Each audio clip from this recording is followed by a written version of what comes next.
시청자 여러분 안녕하십니까? 뉴스데일리 베스트 시작합니다. 지난 몇 주간 저희 뉴스데일리 베스트는 비교적 많은 시간과 영상을 할애해 국민의힘 이준석 대표와 김종인 위원장을 강도 높게 비판해 왔습니다. 제가 비판하는 지점에 많은 분들이 공감해 주시고 계시지만 일부 구독자분들께서는 어찌됐든 선대위가 출발했고 정권교체라는 지상과제를 위해 김종인, 이준석 이 두 사람에 대한 비판을 자제해라. 자칫 내부 총질로 비춰질 수가 있다. 이런 의견을 댓글로 남겨주시는 분들도 계십니다. 저는 이런 생각을 가지고 계시는 분들의 마음도 100분 이해합니다. 또 어떤 이유로 그런 마음을 가지고 계시는지도 충분히 이해합니다.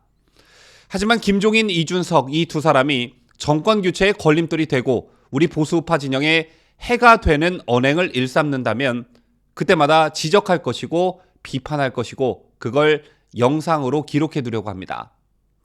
그게 보수우파 간판을 걸고 유튜브 방송을 하는 사람의 어떤 소임이라고 저는 생각합니다.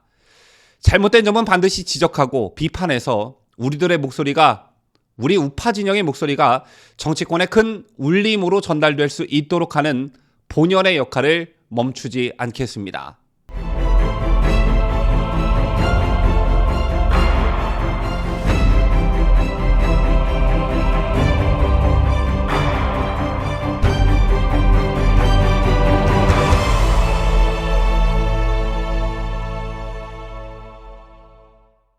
윤석열 후보의 양보와 큰 결단으로 그간 김종인, 이준석이 요구해왔던 사안들이 상당 부분 관철된 상태로 국민의힘 선대위가 출발했습니다.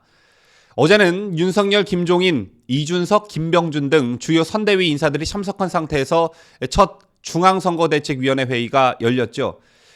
이 자리에서 김종인 총괄선대위원장은 내가 보기에 이번 선거는 정권을 교체해야겠다는 열망이 높기 때문에 후보를 비롯해서 선거대책위원회가 별다른 큰 실수만 하지 않는다면 정권을 가져올 수 있다는 확신을 갖고 있다, 이렇게 말했습니다.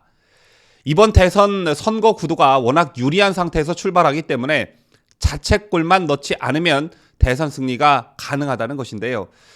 그런데 선대위가 출범식을 갖고 오늘까지 민주당 또는 언론으로부터 비판을 받는 일, 그 중심에는 김종인 위원장과 이준석 대표가 있습니다.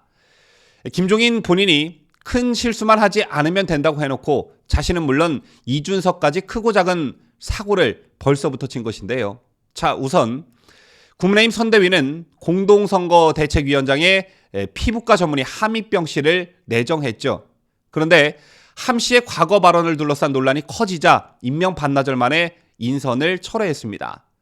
언론과 여당이 문제 삼고 있는 것은 함 씨의 독재 찬양과 여성 비하 발언인데 이것에 대한 논란을 넘어 함 씨를 누가 추천했냐, 이것에 관심이 모아졌습니다. 그런데 함익병 씨를 국민의힘 공동선거대책위원장이 추천한 인물은 다름 아닌 김종인 총괄선대위원장인 것으로 확인이 됐죠. 이를 매개체로 민주당은 김종인 찬스로 허겁지겁 검증도 제대로 하지 않고 함 씨를 공동선거대책위원장에 내정했다며 조동현 사태 물타기를 시도했습니다. 자, 이거 김종인 위원장의 일실점이라고 볼 수 있죠. 그 다음 김종인 위원장은 방금 전 연합뉴스와 인터뷰를 했습니다. 이 인터뷰에서 김 위원장은 윤석열 후보가 대통령이 된다면 약간의 정계 개편이 있을 수 있다며 민주통합정부 형태의 협치내각 필요성을 밝혔습니다. 자, 이거 1점이 아니라 한 3, 4점 정도의 아주 큰 실점을 한 것이라고 보는데요. 여러분 아시다시피 김종인 위원장은 내각제를 강하게 주장해오던 인물 중 한 사람입니다. 작년 7월 김종인 위원장이 국민의힘 비상대책위원장으로 있을 때 박병석 국회의장이 내년이 개헌적기라며 개헌을 공식 제안하자 이에 김종인 위원장은 왜 내년이 적기냐, 개헌을 하려면 대선 전에 해야 한다라며 개헌을 하려면 내각제로 개헌하는 것이 좋다, 이렇게 말한 바 있습니다. 즉 김종인 위원장의 가장 큰 꿈은 내각제 실현인 것입니다. 그런데 내각제와 관련해선 국민적 합의가 제대로 되지 않았을 뿐만 아니라 특히 보수우파 진영에서 김종인 위원장이 주장하는 내각제를 반대하는 기류가 상당히 강하죠. 그런데 대선 전국을 틈타 야당 총괄선대위원장이라는 직함을 달자마자 내각제를 언론 인터뷰를 통해 띄우고 있습니다. 여러분 기억하실지 모르겠지만 지난 국민의힘 경선 과정에서 내각제 개헌론이 불거지자 당시 윤석열 후보와 최재형 후보는 메시지를 내고 정치권에서 거론되고 있는 내각제 개헌 주장을 일축한 바 있습니다. 그 이후 윤석열 후보가 생각이 바뀌었다거나 내각제 개헌 찬성으로 돌아섰다거나 이런 메시지를 낸 적이 없는 것으로 저는 기억하고 있는데요. 만약 대선 후보인 윤석열과 상의 없이 김종인 위원장 단독으로 언론과 저런 인터뷰를 했다면 이건 김종인의 월권 행위입니다. 내각제 개헌을 반대하는 유권자들로 하여금 혼선을 초래할 수 있을 뿐만 아니라 대선이 끝나고도 윤석열 정부의 국정에 김종인이 상당 부분 개입할 것이라는 것을 암시했다고도 볼 수 있습니다.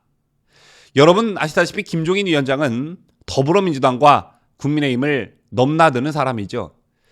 만약 김종인이 추진하려고 하는 내각제 또는 민주통합정부 형태의 협치 내각이 윤석열 정부 하에서 실현된다면 윤석열은 그냥 허수아비가 될 뿐만 아니라 꼭두각시가 될 뿐만 아니라 윤석열 대통령, 민주당 소속 총리, 장관 이런 정부의 형태가 되는데요. 이렇게 되면 이건 정권 교체가 됐어도 된 게 아닌 어정쩡한 형태가 되어버리죠.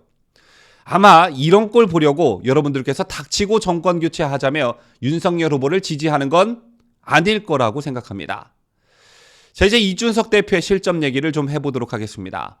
앞서 이준석 대표는 지난 7일 우리 고3이 민주당 고3보다 우월할 것이라며 김민규 당원 꼭 언젠가는 후보 연설문을 쓰고 후보 지지 연설을 할 날이 있을 것이라는 말로 누리꾼들에게 인천국제고에 재학 중인 18살 김민규 군의 선대위 출범식 연설 영상을 강력히 추천했습니다.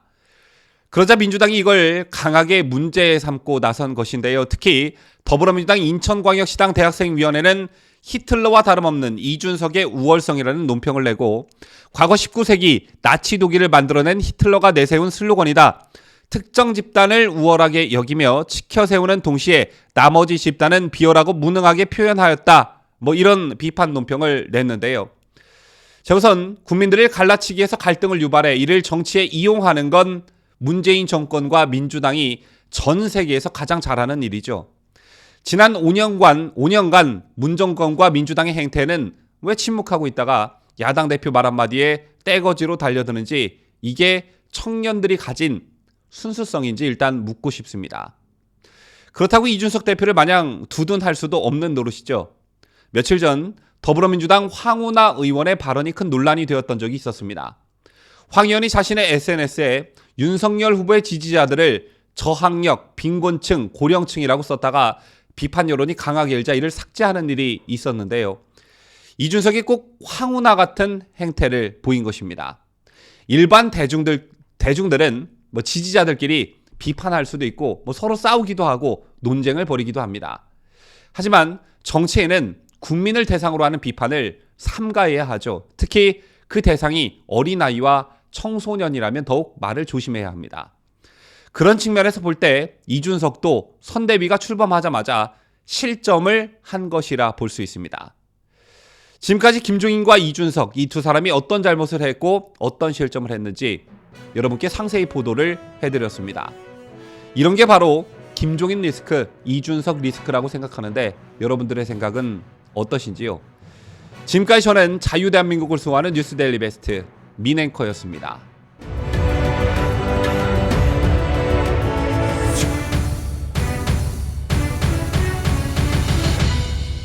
함께해요. 뉴스데일리 베스트.